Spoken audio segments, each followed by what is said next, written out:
Bismillahirrahmanirrahim.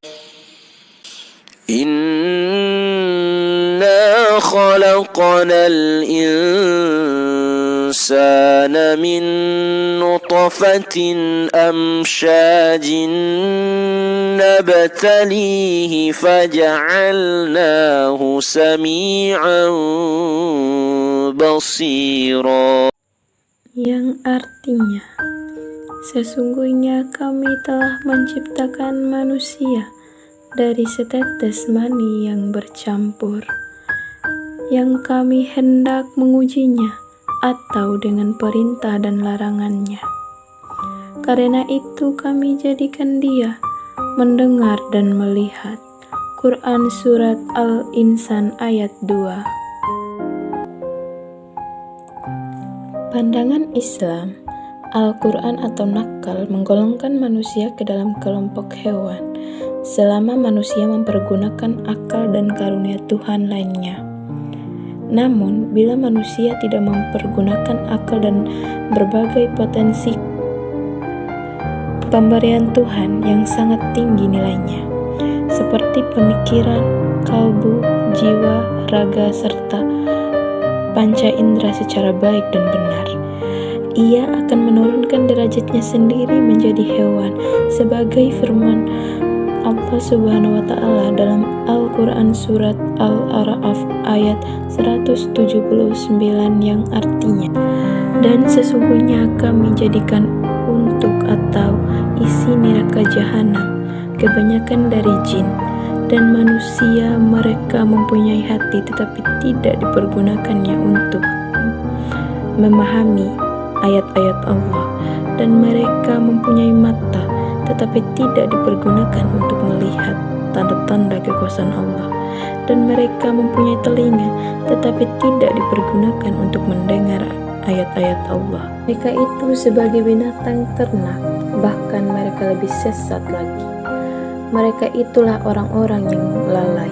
Quran Surat Al-A'raf ayat 179. Asal kejadian manusia dalam pandangan Al-Quran, ada 4 kejadian, yaitu kejadian Adam dari tanah. Dalam istilah antara lain tanah kering, tanah liat, dan tanah lumpur. Kejadian Hawa dari tulang rusuk Nabi Adam.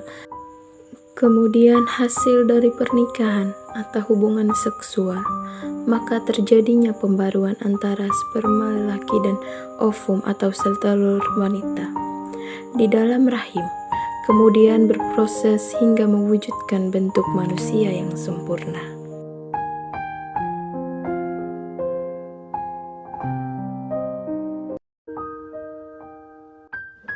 Manusia dalam konsep sains Islam. Pada awal abad 20, seorang dokter dari ahli biologi berkebangsaan Prancis, Maurice Bucaille, ia telah menulis sebuah buku yang telah diterjemahkan oleh H.M. Rasjidin ke dalam bahasa Indonesia pada tahun 1978 dengan judul Bible, Al-Quran and Science.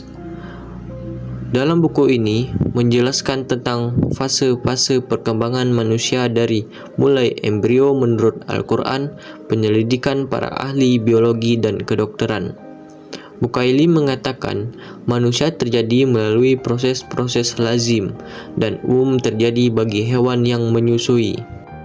Kejadian manusia pada awalnya terjadi karena pembuahan dalam saluran telur. Ada suatu telur atau ovum yang memisahkan dari ovarium pada saat terjadi siklus menstruasi yang menyebabkan pembuahan oleh sperma laki-laki atau lebih populer dengan sebutan spermatozoa. Satu sel benih sudah memadai dan cukup, walaupun ia mengandung puluhan juta spermatozoa. Cairan tersebut merupakan hasil kelenjar laki-laki. Untuk sementara, cairan tersebut disimpan dalam ruangan dan saluran yang ke jalan bermuara ke jalan atau saluran air kencing. Dalam cairan tersebut juga terdapat kelenjar tambahan yang berpencar saluran sperma dan menambah zat pelumas sperma, tetapi tidak mengandung unsur pertumbuhan. Telur yang dibuahi menetap pada suatu tempat tertentu dalam rahim wanita. Telur tersebut turun sampai ke rahim dan tinggal atau menetap dalam rahim dengan cara berpegangan pada selaput, lendir, dan lengan otot sesudah tersusun plasenta. Jika yang sudah dibuahi tersebut menetap di saluran fallopian dan bukan di uterus atau rahim, kehamilan bisa terganggu. Bantahan terhadap konsep sains atau teori evolusi Darwin. Dari mana asal manusia? Jawabnya tentulah sangat mudah. Manusia itu berasal dari orang tuanya, kemudian orang tuanya berasal dari orang tuanya pula. Bila jawaban kita teruskan, tentulah di akhir pertanyaan akan timbul pertanyaan, siapakah orang tua pertama dan bagaimanakah orang tua pertama itu bisa terwujud? Secara akal manusia atau secara sains, setidaknya ada dua kaum atau kelompok yang menjawab pertanyaan-pertanyaan ini, yaitu kaum evolusi dan kelompok teori finalisme. Yang pertama ada kelompok teori evolusi. Teori evolusi Lamarck oleh Darwin 1809 sampai 1882, seorang ilmu ahli hayat dari Inggris, dijadikannya ilmiah dengan memberi dasar data-data. Darwin beranggapan bahwa tiap jenis makhluk tumbuhan dan hewan berasal dari jenis yang paling rendah. Jenis yang paling rendah, yakni yang awal sekali, ialah amoeba atau makhluk satu sel. Jenis yang paling tinggi atau akhir sekali adalah manusia. Dalam sejarah dunia, tumbuhan dan hewan kira-kira 2 miliar tahun sampai sekarang, semenjak makhluk satu sel yang timbul di laut sampai sekarang, berlangsung evolusi atau perubahan dari satu sel melalui jenis antar kepala jenis lain. Jenis-jenis yang lahir dalam proses evolusi dari bangsa hewan menjadi manusia antara lain: 1. Manusia yang paling tua, yang bentuknya mirip atau lebih hampir sama dengan manusia. Kera Australia, fosilnya 1978, diperkirakan berumur 500-600 tahun. Yang kedua ada Picanthropus erectus, manusia berdiri tegak, yang fosilnya berumur sekitar 400.000 tahun. Yang ketiga ada Neanderthalensis, manusia Neanderthal, yang fosilnya berumur kira-kira 100.000 tahun. Yang terakhir ada kelompok finalisme. Kelompok finalisme membela teori yang dikeluarkan oleh kaum evolusi.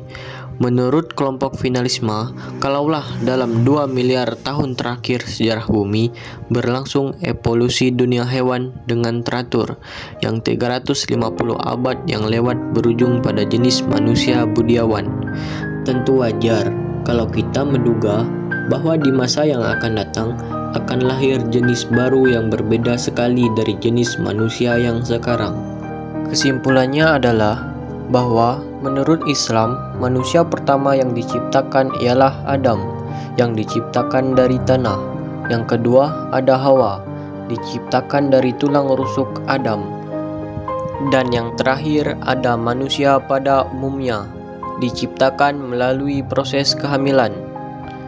Sedangkan dalam sains dikenal dengan teori Darwin, yaitu proses seleksi alam yang dapat menghasilkan perubahan besar pada organisme setelah waktu yang lama, bahkan pada suatu saat tertentu dapat menghasilkan spesies baru.